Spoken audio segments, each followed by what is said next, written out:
Bonjour tout le monde.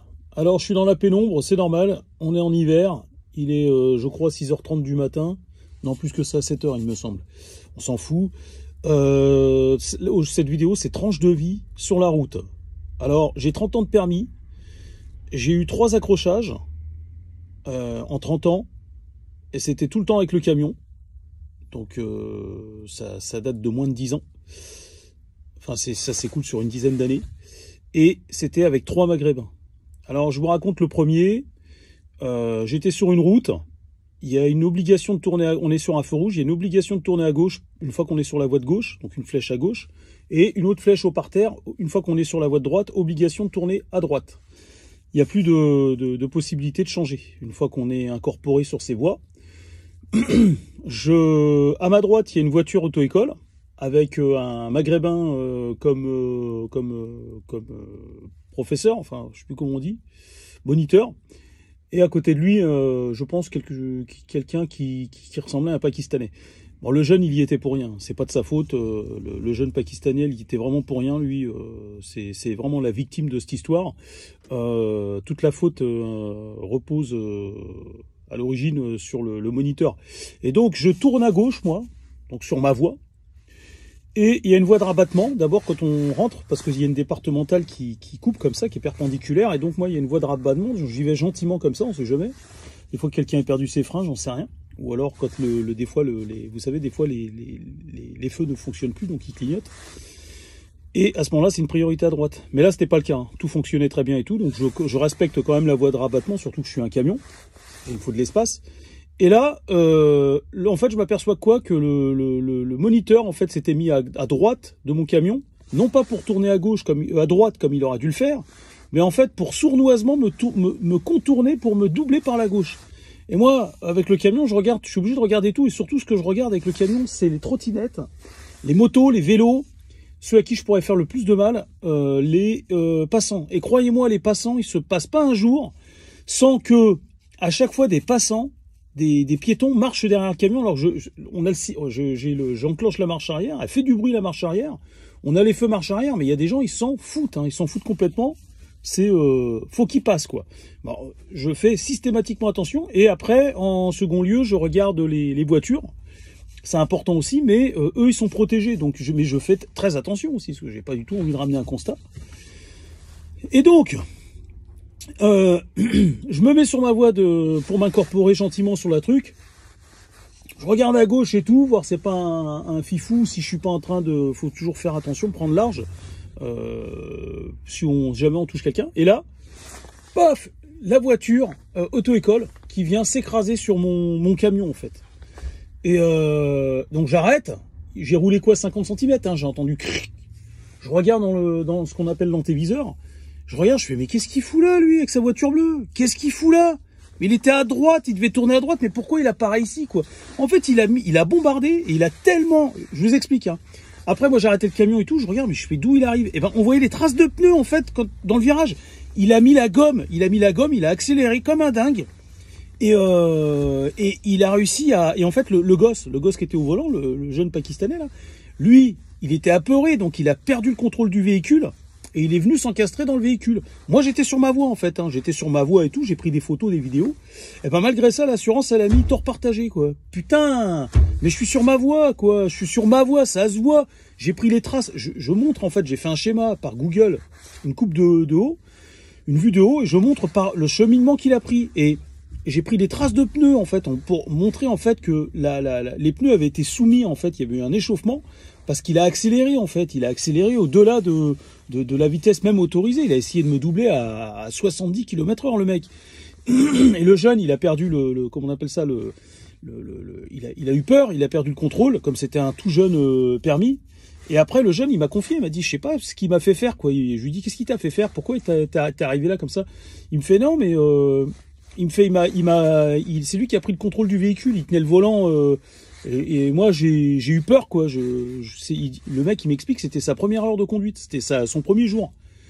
Mais putain, enfin, comprenez bien que y a que pour faire ça, quoi. Y a que pour faire des trucs de fou comme ça. Y a que, je suis désolé, y a que ça, y a que. Alors, deuxième constat. J'étais à Bobigny. Et là-bas, pour ceux qui connaissent, il y a un, comment on appelle ça, quand tu sors de la 86, enfin ça dépend, parce que tu peux sortir de la 86 de plusieurs sorties, mais à un moment donné, tu arrives, je connais pas super bien, il y a le pont de Bobigny, en fait, qui passe par-dessus le canal, et après tu arrives à la gare de Bobigny, il me semble. Et là, juste avant, t'as un rond-point, un grand rond-point qui dessert, en fait, excusez-moi, je suis en train de boire mon café. Je bois pas souvent de café, mais de temps en temps ça fait du bien, puis comme je mange pas énormément, ben, j'ai des bulles d'air qui remontent, je suis désolé.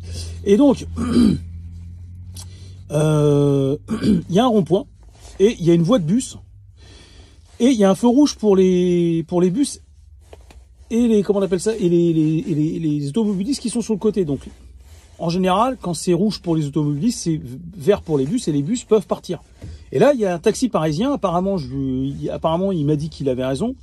Alors, je voudrais préciser juste que ce Maghrébin était quand même quelqu'un de calme, quelqu'un d'assez réglo. Il était réglo. Ça, on va pas, faut pas. Enfin, je veux dire, faut que je sois honnête. Et je veux pas inventer des personnalités qui n'existent pas. Faut que je sois honnête dans mes histoires. Là, le Maghrébin, le premier qui a touché la voiture en auto-école, c'était une vraie saloperie. Le mec de mauvaise foi, vraiment, mais le mec hyper malhonnête, quoi, hyper malhonnête. Et le deuxième, là, ça va, c'était quand même quelqu'un de correct. Ça se voit qu'il avait quand même une certaine grandeur d'âme.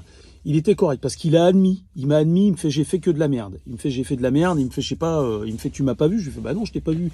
Alors, en fait, moi, j'étais sur ma voie, feu vert, je démarre.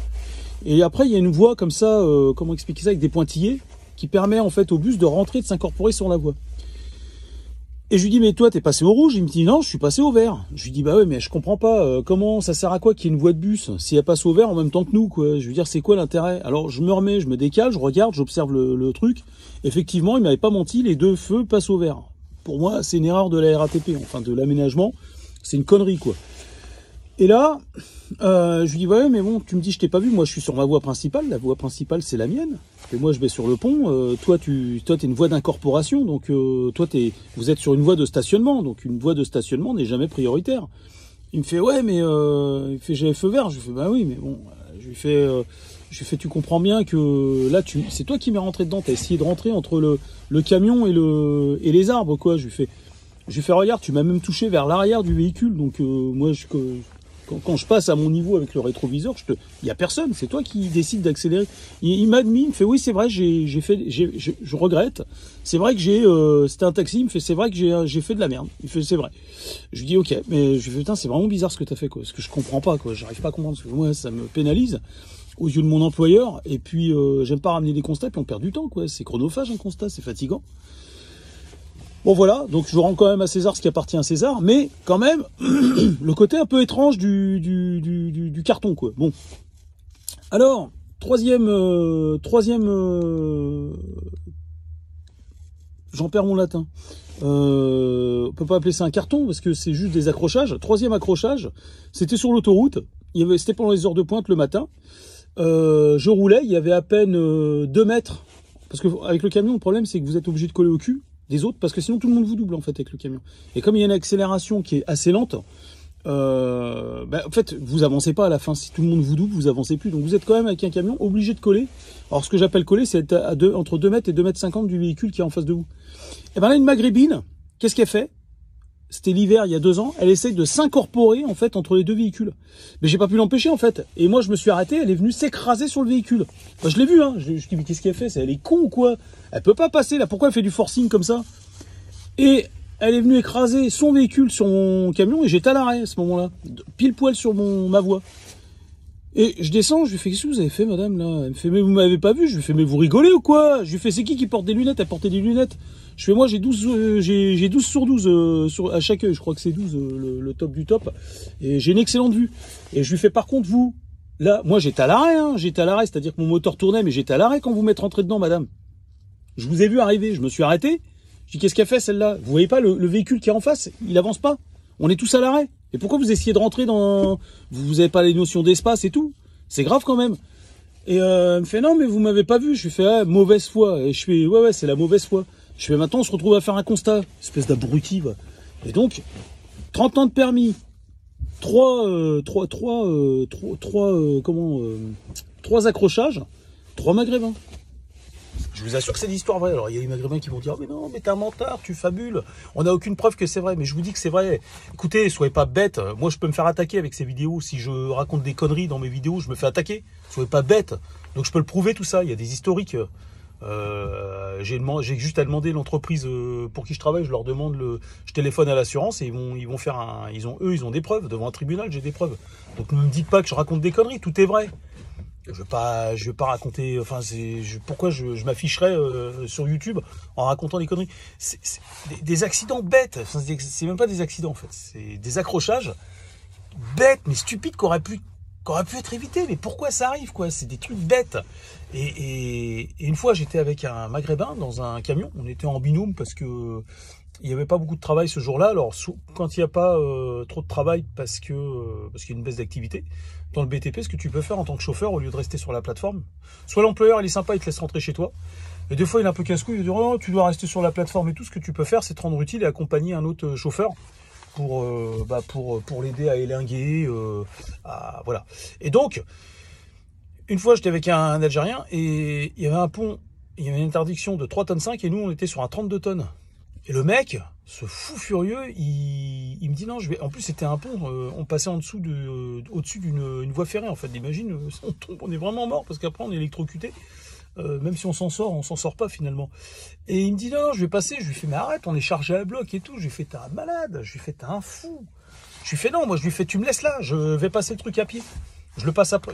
Passe-le. Moi tu m'attends juste après le pont. Moi je vais le passer à pied. J'ai pas envie de passer aux informations, moi, pas pour ça quoi. Et il me dit oh d'accord, ok. Il est passé. Moi je l'ai rejoint à pied, mais je suis pas passé. Mais vous allez dire que je suis une langue de pute. Je suis pas une mauvaise langue. Il faut que ça se sache tout ça, quoi. Il faut que ça cesse. À un moment donné, si vous êtes maghrébin, si vous êtes musulman, mais faites un travail au sein de votre communauté. Pour commencer, faites un travail au sein de. Quand vous entendez des vidéos comme ça, vous vous dites pas, bah oui, il se passe quelque chose. Et d'autant plus que je suis pas le seul à relater des histoires comme ça. Mais vous vous dites pas, tiens, il y a un challenge, on va essayer de faire quelque chose. Je sais pas, moi, il y a des endroits où vous vous rencontrez, vous pouvez pas discuter, dire ah, non. Il y a comment, au lieu de lancer des fatwas et de dire ah ouais lui il nous faut ça, il faut qu'on le fasse tomber, il faut le tabasser, il faut qu'on lui casse la gueule. Vous pouvez pas vous dire, c'est d'aller au sens contraire et de vous dire ah ouais bah, peut-être qu'il y a une remise en question, peut-être une remise en question à faire, civilisationnelle même. Écoutez, je vous dis à bientôt, c'était Tranche de vie sur la route.